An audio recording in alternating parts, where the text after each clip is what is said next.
प्रिय विद्यार्थियों, आज की कक्षा में आप सभी का हार्दिक स्वागत है।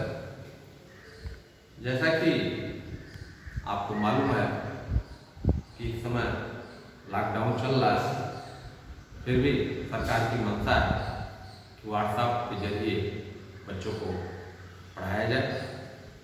आपको कल हमने पूरे पाठ्यक्रम को, पूरे सिलेबस को विज्ञान का हमने ग्रुप में भेज दिया है। कुछ पाठ कम कर दिए गए हैं, जो है उसके बारे में आपको बताया जा रहा है। इसके अलावा आपको भेजा गया है कि स्वयं प्रभा चैनल पर भी समय समय पर विषयवार क्लास चल रहे हैं, आप उनको भी अवश्य देखिए और जो भी समस्याएं उसमें हैं आप ग्रुप में डाल करके उसको भेजें, हमसे डिस्कस करें। आज आपको बताया जाएगा धातु एवं अधातु के बारे में। धातु अधातु क्या है, मेटल्स एंड नॉन मेटल्स, जिसके बारे में हम आपको परिचय देंगे, इंट्रोडक्शन। धातु अधातु क्या है, इसका भौतिक गुण क्या है, रासायनिक गुण क्या है, धातु में एवं अधातु में कैसे अभिक्रिया करती हैं, धातु की प्राप्ति कहाँ से होती है, कैसे होती है, इनके संचारण के बारे में आपको बताया जाएगा। आप ये जान लीजिए कि धातु में अधातु में इनका कुछ विशेष गुण होता है। गुणों के आधार पर इनको डिवाइड किया जाता है, बांटा जाता है। तो आज हम आपको मुख्य रूप से ये बताएंगे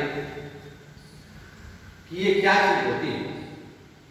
जैसा कि तत्वों को उनके भौतिक एवं रासायनिक गुणों के आधार पर विभिन्न प्रकार से वर्गीकृत किया जा सकता है। इसका वर्गीकरण मुख्य रूप से दो भागों में किया गया है, एक धातु, दूसरा अधातु, तथा इसको एक और भी इसका रूप है जिसको उपधातु भी कहते हैं। दीर्घाकार आवर्त सारणी में धातुओं को बाईं ओर तथा अधातुओं को दाईं ओर रखा गया है। अधातुओं को धातुओं एवं उपधातुओं के मध्य में रखा गया है। अब तक 114 से अधिक तत्वों में 84 तत्व वह धातु हैं, केवल 22 तत्व अधातु हैं, जिसमें से 6 अक्रिय गैसें भी शामिल हैं। सबसे छोटा समूह उपधातुओं का है, जिसमें केवल 8 सदस्य हैं। इस अध्याय में आप धातुओं, अधातुओं के भौतिक एवं रासायनिक गुण, विधियों और उनकी सक्रियता श्रेणी के विषय में पढ़ेंगे। चलिए आपको बताते हैं कि भौतिक गुण क्या है। भौतिक गुण में आप पहले जानिए धातु यानी मेटल्स क्या है। हमारे दैनिक जीवन में जैसे सोना, तांबा, एल्युमिनियम, जस्ता आदि चीजों का उपयोग बहुत देखने को मिलता है। उनके कुछ विशेष लक्षणों द्वारा उनको पहचाना जा सकता है। इसमें से प्रत्येक कठोर एवं चमकदार होते हैं। इन पर बल लगने से इनका आकार बदला जा सकता है। बल आप 9 में, कक्षा 9 में आप पढ़ चुके होंगे कि बल क्या चीज होता है। बल वह बाह्य कारक है जो किसी स्थिर वस्तु को गतिशील कर देता है या गतिशील वस्तु को स्थिर कर देता है या करने का प्रयास करता है। That is called force. उसी को बल कहते हैं। यानी बल लगा करके आप किसी वस्तु के आकार को परिवर्तन कर सकते हैं। तो उसी तरह से हमारे दैनिक जीवन में तमाम ऐसी चीजें हैं जिनका उपयोग हम करते हैं, जैसे सोना, चांदी, एल्युमिनियम, जस्ता, और इन पर हम बल लगा करके इनके आकार को बदल भी सकते हैं। जैसे मान लीजिए धातुओं को हथौड़े से पीटने पर इनकी चादर बनाई जा सकती है या इनके तार खींचे जा सकते हैं। धातुओं के इन गुण को क्रमशः आघात, वर्धनीयता तथा तन्यता कहते हैं। अधिकांश धातुएं कठोर होती हैं। कुछ क्षारीय धातुएं जैसे कि सोडियम वो मुलायम होती है, जिन्हें चाकू से काटा जा सकता है। केवल दो धातुएं गैलियम और पारा, गैलियम अर्थात Ga जिसका सिंबल है, संकेत है पारा Sg, कमरे के ताप पर द्रव के रूप में होती हैं। धातुओं की रासायनिक सक्रियता भिन्न भिन्न होती है।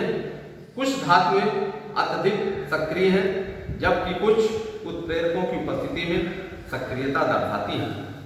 धातुओं का एक समूह ऐसा भी है जो कि पूर्णतया अक्रिय, जैसे आपका सोना एवं प्लेटिनम, जैसे आपका सोना तथा प्लेटिनम।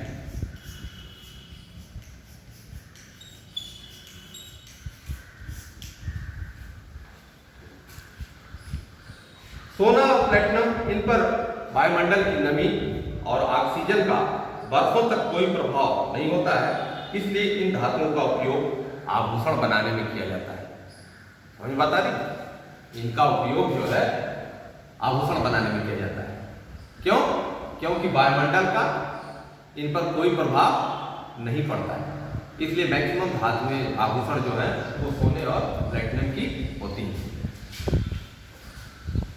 आधुनिक मतानुसार धातु वे तत्व हैं जो सामान्य क्रियाओं में अपने परमाणुओं से एक या अधिक इलेक्ट्रॉन त्यागते हैं। जैसे आप लिख सकते हैं, जैसे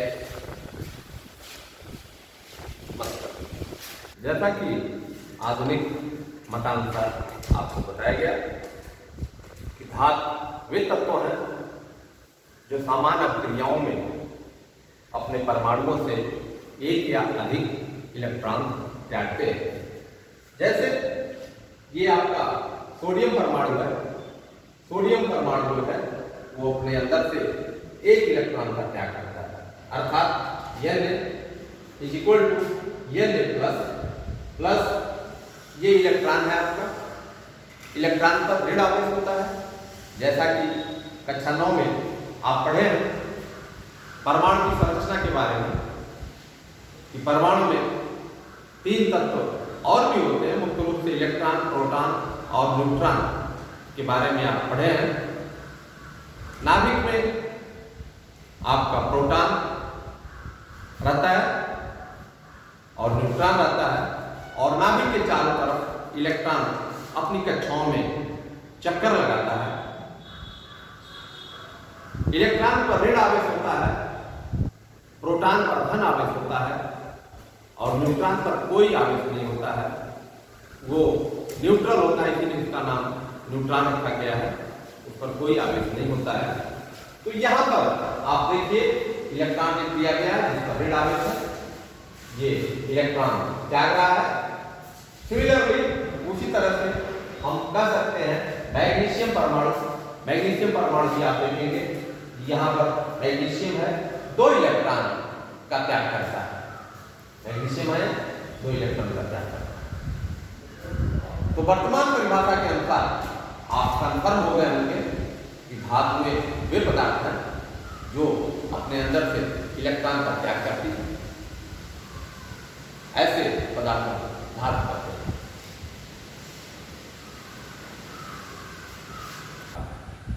आप जान चुके होंगे धातुओं क्या है। अब आपको हम बताएंगे अधातुओं के बारे में।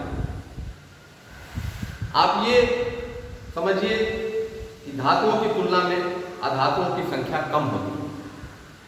जैसे carbon, sulphur, iodine, oxygen, hydrogen, nitrogen आदि अधातुओं के कुछ उदाहरण हैं। ब्रोमीन एक ऐसी अधातु है जो द्रव होती है। द्रव क्या होता है?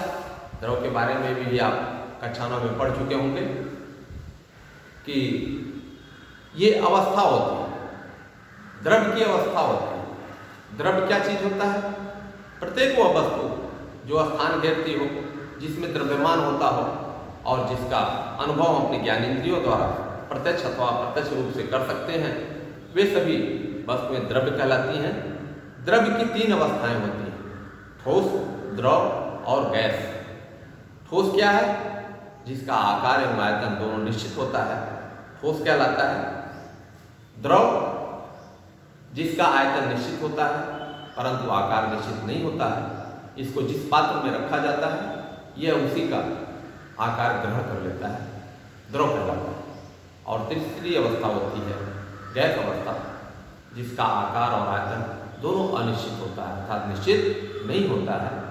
इनको आप खुले वायुमंडल में जब छोड़ देते हैं तो ये इनके अणु इतने गतिशील होते हैं कि वो जगह जगह अपना स्थान खोज लेते हैं और वायुमंडल में मिल जाते हैं। तो ब्रोमीन एक ऐसी अधातु है जो द्रव के अवस्था में होती है, द्रव के रूप में होती है। इसके अतिरिक्त सभी अधातुएं या तो ठोस या फिर गैस होती है। आधुनिक मतानुसार अधातु वे तत्व हैं जो सामान्य अपक्रियाओं में इलेक्ट्रॉन ग्रहण करते हैं। अब देखिए भाई, इसके पहले आपको धातु के बारे में बताया गया था कि सामान्य अपक्रियाओं में इलेक्ट्रॉन त्यागते हैं, लेकिन अधातु जो है वो इलेक्ट्रॉन ग्रहण करते हैं। जैसे आपका क्लोरीन परमाणु हुआ, सल्फर परमाणु हुआ इत्यादि आपके हो गए, और ये सब इलेक्ट्रॉन ग्रहण करते हैं। जैसे क्लोरीन परमाणु है, हमने लिख दिया उदाहरण, क्लोरीन परमाणु जो है वो एक इलेक्ट्रॉन ग्रहण करता है, एक इलेक्ट्रॉन ग्रहण करके ये क्लोराइड आयन बनाता है। जैसा कि आप देखें क्लोरीन के ऊपर ऋण है, एक ऋण का चिन्ह, यानी एक इलेक्ट्रॉन जो है ये आपका ग्रहण करता है। दूसरा है आपका सल्फर परमाणु। सल्फर परमाणु भी ये 2 इलेक्ट्रॉन ग्रहण करता है। यहाँ पर 2 हमने लिख दिया है, इलेक्ट्रॉन के ऊपर ऋण आवेश हमने लिख दिया है, और ये ग्रहण करके आपका सल्फाइड आयन बनाता है। हमने यस लिख दिया है, यस सल्फाइड है, और यहाँ पर 2 ऋण का चिन्ह बना दिया है, 2 ऋण का चिन्ह है, यानी 2 इलेक्ट्रॉन ये ग्रहण करता है। तो आधुनिक परिभाषा के अनुसार आप अधातु में वे कहलाती हैं जो किसी भी रासायनिक अभिक्रिया में इलेक्ट्रॉन ग्रहण करते हैं। तो इस तरह से आपको धातु और अधातु और उनके उदाहरण से आपको परिभाषा बता दिया गया है। इसके बारे में आप पढ़ लीजिएगा और लिख भी लीजिएगा जो आपको लिखाया जा रहा है। अब क्या धातुओं के समान अधातुओं के भी कुछ गुण धर्म होते हैं? आइए हम इसके बारे में आगे अध्ययन करते हैं।